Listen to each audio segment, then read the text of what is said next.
خان سے ملنے کا منگل کو، اور خان کے جو اصل وکلاء ہیں یعنی سلمان صفدر، سلمان راجہ، گوہر صاحب، وہ ان سے ملتے ہیں جمعرات والے دن کو۔ اب یہ ایک اور ہمیں پتہ چلا ہے کہ کچھ لوگ ہیں جو خان سے اور دنوں پہ بھی ملتے ہیں، اور یہ سارے اسٹیبلشمنٹ کے لوگ ہیں۔ اس کسی وقت اب اللہ کو پتہ ہے سچ کیا ہے جھوٹ کیا ہے، یہ اڑتی اڑاتی باتیں، ٹھیک ہے۔ جیل کا کنٹرول تو کرنیل کے پاس ہے جہاں تک عمران خان کی بات ہے، وہ تو سپرنٹینڈنٹ کے حال سے نکلا ہوا ہے۔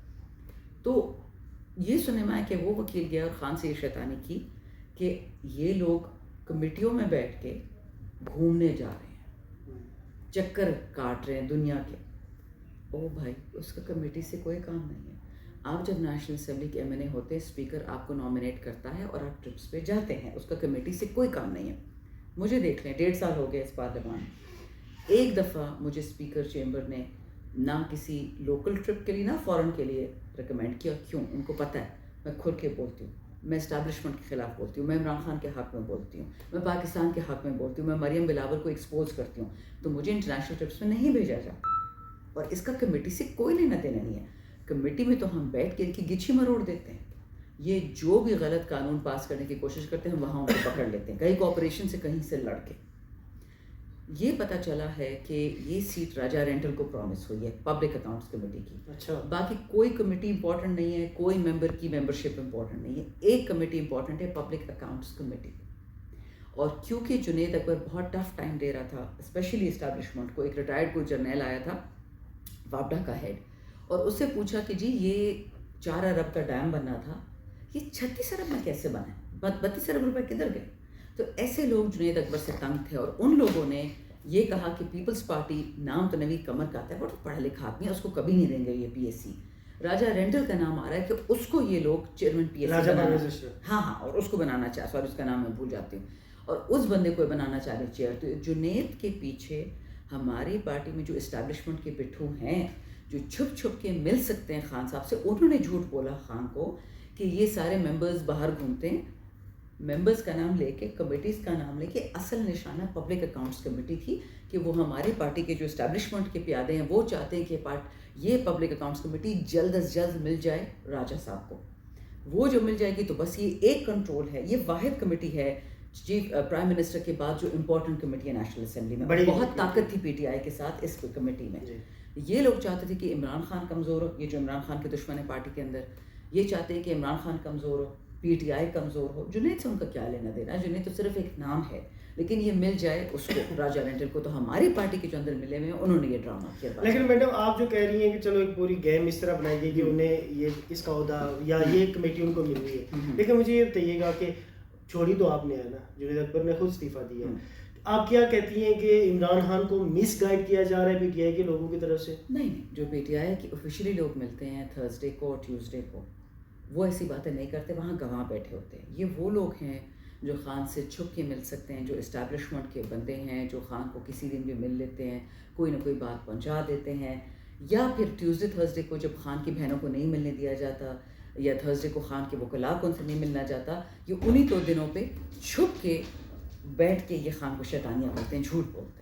مجھے یہ بتائیے گا کہ آج صبح تک تقریباً 52 نمبر سامنے آئے ہیں کہ انہوں نے استعفے دے دیے، بٹ یہ بھی کہا جا رہا ہے کہ کچھ نمبرز ابھی ہیں، کچھ نام ہیں جن نے ابھی تک استعفے نہیں دیے۔ کیا پارٹی کی طرف سے منع کیا گیا ہے یا وہ اپنی مرضی سے استعفے؟ نہیں، ایسے کوئی بات نہیں ہے۔ ہمارے ایک ایم این اے ہے جن کا نام آیا، غلط بات ہے، بشیر خان، وہ ہمارے دیر کے ایم این اے ہیں، اور اس سے زیادہ مخلص شاید ہی پارٹی میں کوئی ہو عمران خان کے ساتھ۔ ایک دینی آدمی ہے، اور وہ آدمی اس وقت عمرے میں ہے، تو وہ عمرے میں جا کے پہلے وہ کاغذ ڈھونڈے، اپنے لیٹر ہیڈ ڈھونڈے، پھر وہ اس پہ دستخط کرے، پھر وہ اپنے ہاتھ سے ڈیلیور کرے اسپیکر آفس میں۔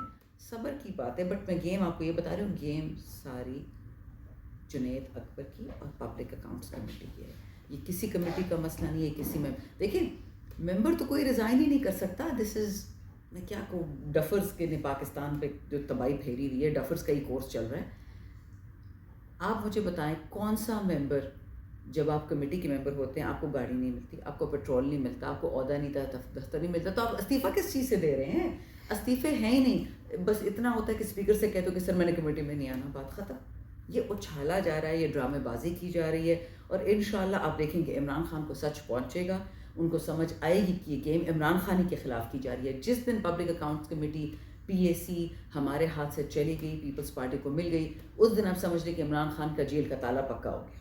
مجھے یہ بتائیے گا کہ کچھ خبریں کل پرسوں یہ بھی چلی کہ خان صاحب کو ہو سکتا ہے کہ بنی گالہ شفٹ کیا جائے، کچھ صحت کے حوالے سے بھی تحفظات ہیں، تو اس حوالے سے آپ کیا کہتے ہیں؟ دیکھیں، عمران خان صاحب نے کوئی ڈیل شیل نہیں کرنی. ان کو 100 دفعہ یہ کہا گیا کہ بنی گالہ جائیں، زمان پاک جائیں، UK جائیں، پشاور چلے جائیں، وہ نہیں جا رہے. انہوں نے کہا ہے کہ مجھے باعزت بری کرو، مجھے آپ سے ڈیل نہیں چاہیے. یہ جو لوگ کہہ رہے ہیں کہ ان کی صحت خراب ہے، سلمان راجہ صاحب کا میں نے انٹرویو دیکھا، انہوں نے کہا ہے کہ ایسی کوئی بات نہیں ہے، وہ بالکل ٹھیک ٹھاک ہے. تو اگر سلمان صاحب کہہ رہے ہیں، مجھے ان پہ یقین ہے. مجھے یہ بتائیے گا کہ خواجہ آصف اور حنیف عباسی صاحب کے درمیان کچھ لفظی جنگ آپ جانتی ہیں کہ چل رہی ہے، کیونکہ پارلیمنٹ کے اندر چیزیں چل رہی ہیں. اچھا، خواجہ آصف صاحب کے حوالے سے مجھے یہ بتائیے گا، انہوں نے 2-3 باتیں کی، اس میں سے ایک بات یہ بھی تھی کہ جو دریاؤں کی زمین کے اوپر ظاہر ہے مختلف سوسائٹیز بنائی گئی جس میں حکومت کے اپنے لوگ شامل ہیں. تو آپ کیا سمجھتی ہیں کہ خواجہ صاحب کا یہ جو پوائنٹ ہے یہ ویلڈ ہے، یا مصدق ملک کا یہ پوائنٹ ویلڈ ہے یا نہیں ہے؟ دوسری طرف سے حنیف عباسی نے انہوں نے کہا کہ آپ اپوزیشن والا رول ادا کر رہے ہیں، اس حوالے سے آپ کیا؟ دیکھیے، یہ تینوں جو ہیں اسٹیبلشمنٹ کے ہیں. اب اگر اسٹیبلشمنٹ میں جنگ ہو گئی ہے، جس طرح گڈ طالبان بیڈ طالبان ہوتے تھے نا، تو اب اس طرح کوشش کریں کہ گڈ نون لیگ اور بیڈ نون لیگ یہ سب ایک ہی ہیں. جو بیک بینچرز ہیں نون لیگ میں یا پیپلز پارٹی میں جو بیک بینچرز ہیں، ان میں شرفا ہو سکتے ہیں، اس میں کوئی شک نہیں ہے. اور جو پہلی 3 لائنیں ہیں نون کی اور پیپل کی، اس میں زہر بھرا ہوا ہے. تو حنیف عباسی وہ کیا کہتے ہیں، اللہ معافی دے میں ایسی بات کر رہی ہوں، بہت سخت بات ہے، میں آج روزے سے ہوں. شیاطین میں اچھا برا نہیں ہوتا، چھوٹے بڑے ہوتے ہیں. اگر ایک دوسرے کے بال کھینچ رہے ہیں تو لیٹ دیں، اس سے میرا کوئی لینا دینا نہیں ہے. مجھے یہ بتائیے گا کہ علیمہ خانم اور مروت صاحب کے درمیان پھر دوبارہ سے وہ چیزیں چلنا شروع ہو گئی ہیں، بلکہ لفظی سخت لفظ ایک دوسرے کے لیے مطلب کہے جا رہے ہیں. تو اس حوالے سے کیا کہتے ہیں، کیا کوئی مطلب PTI کے اندر کوئی ایسا رول ادا کرنے والا نہیں ہے کہ دونوں کے درمیان اگر پیچ اپ ہو سکتا ہے، کروا سکتا ہے، معاملے سدھارے جا سکتے ہیں؟ دونوں کا PTI سے تعلق ہے. مروت صاحب ظاہر ہے خود ایم این اے ہے، ابھی تک ایم این اے تو ہے نا، تو اس حوالے سے PTI اپنا رول یا شردانہ گلزار صاحب اپنا رول کیوں نہیں ادا کر؟ دیکھیں، اس میں 2-3 ٹیکنیکل باتیں. نمبر 1، مروت صاحب ایسے وقت میں عمران خان کے لیے نکلے، ہم سب کے لیے نکلے، میرے لیے، شیرہ عرفیدی کے لیے، جب کوئی بھی اور نکلنے کو تیار نہیں تھا. ان کے احسانات پارٹی پہ بھی ہیں، مجھ پہ بھی ہیں، لیکن کیونکہ خان نے فیصلہ کیا کہ اب وہ پارٹی کے احسان نہیں رہیں گے، اور کبھی بھی خان نے نہیں کہا کہ وہ غدار ہے. ہمیشہ کہتے کہ ڈسپلن کا فقدان ہے، انہوں نے کبھی نہیں کہا کہ وہ غدار ہیں. بلکہ جس غدار کا خان نے کہا ہے کہ شو کاز نوٹس دو اور پارٹی سے نکالو، باہر یوٹیوبر بیٹھا ہوا ہے، اس کو ابھی تک یہ لوگ شو کاز نہیں دے رہے ہیں. تو مطلب کوئی تو گندا اندر سے ملا ہوا ہے نا. دوسری بات، علیمہ خان صاحبہ خان کی بہن ہے، ضعیف ہیں، بوڑھی ہیں، ایج زیادہ ہے، مینٹلی ڈسٹربڈ. ان کے بیٹوں کو اٹھا لیا تھا، ان کے بھائی کو اٹھایا ہوا، ان کے بھانجے کو اٹھایا ہوا ہے. خان کی سب بہنوں کی ہم بہت عزت کرتے ہیں. اگر وہ غلط بات بھی کرتی ہیں، درگزر کرنا چاہیے، نہیں ان سے لڑنا چاہیے. میں شیرہ افضل مروت صاحب سے بھی یہ کہوں گی کہ وہ جو بھی کہتی ہیں آپ اس کو 0 میں ضرب دے دیں، آپ اس کو ذاتیات کی طرف مت لے کے جائیں.